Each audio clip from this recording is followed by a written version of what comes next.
Hi guys, we're here at Pop Mart Hong Kong last October 2024. So ayan, nagche-check po kami ng Labubu, kaya kami nagpunta rito. Gusto ko talaga makabili kahit isang plush lang ng Labubu. So ayan, very happy na naman ako. So ayan, magche-check po muna tayo kung meron nga.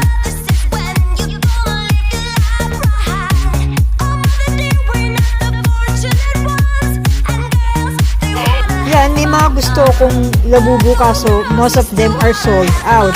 So, ang meron lang po is yung yoga series. Yung iba talagang hindi ko pa po bet.